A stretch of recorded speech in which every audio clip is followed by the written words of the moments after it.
Hi, Ben Simple here with another simple idea for you. Doesn't matter whether we are believers or doubters, faithful or just resourceful. If we are English speakers, nearly every sentence is surprising or doubtful when heard by an English learner. I'm sure you can think of examples. I can think of a few too. There's one just off the top of my page. Ed, man, you bug me. Why don't you just make like a log and split? That's harsh. That's cold. Now you may think that that sentence was way too colloquial. Excuse me, Ben. You may Start it colloquial, Ben. Colloquial. Thanks. Well, to be you now you may.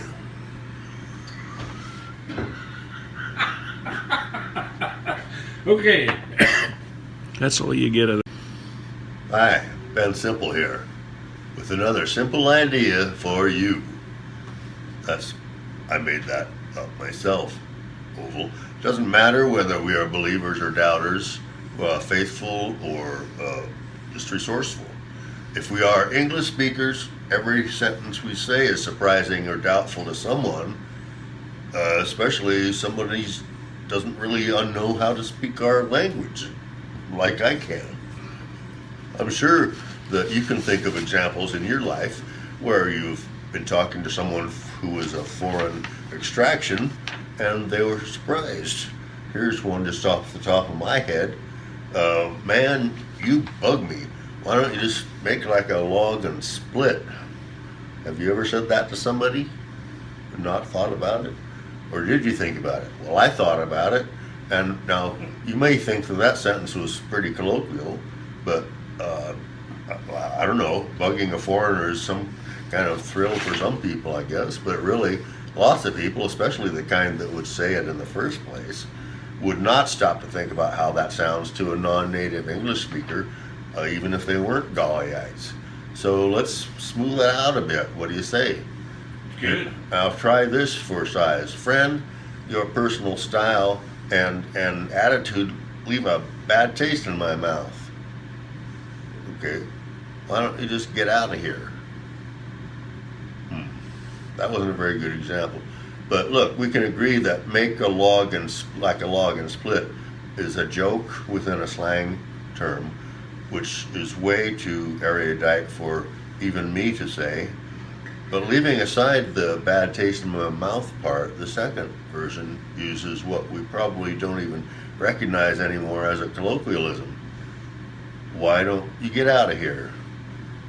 Now, no amount of analyzing or deconstructing can end up considering get out of here a reasonable way to say in the day, please leave. To get, for one thing, I'm going to analyze this, folks. To get, the verb form is the equivalent of to acquire.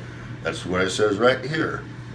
And out of here, to us who are in the know, means away somewhere. Get out of here. So that together, that they come together and they mean to leave or to escape. Never thought of that just now. Neither of these usages would occur to an uninitiated speaker of English as their second and recent language. This isn't rolling very well off my tongue. Well, I think I need an editor. That's quite all right, Ben. For one thing, a log does not have the power to locomote, or the power of locomotion, if you want to call it that. So it cannot split itself at any level, or even on its side. Right. And the thing is that you don't have to be literal about this. If a log is to be split, it will depend on an interaction with an axe, which likely would be wielded by a man in this instance, because only a completely thoughtless kind of individual would, and there are plenty of them around, would address a non-man as man. Well, I understood that. I diverge though. Now, the impish, the jokester type of golly, I don't want to say any names, but or any other person of English American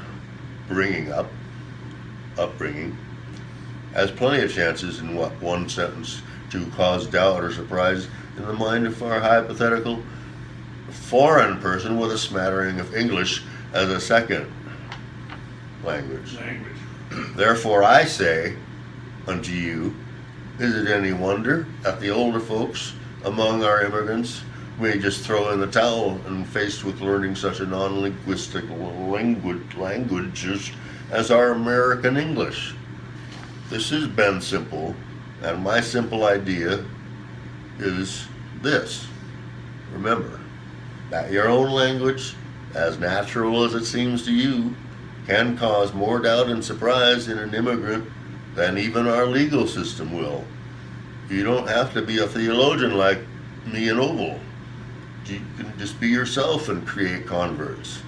Just remember that. And there's nothing like a zealous convert to Golly for causing doubt. That includes those foreign students of our native language who have the intelligence to figure out that the number of the beast is not 666, as that knucklehead John said in his Revelations. It is 1, 2, 3. 1 is the number of times you think about what you're saying before you broadcast it to the world, and 2 is how many people are not communicating at that very moment, you and the other, to be specific and Pacific, and 3 is about how many seconds it will take your foreign acquaintance to want to get out of here. This is that simple man, Ben Simple, saying, hang in there, it's almost hump day, and you know what that means. TGI Friday is not far away. This has been an independent thought from Ben Simple, who speaks every Sunday. Tune in then. Oh, Oval, I should have let them put that last line. They can cut it out. As long as they know where to find you, Ben.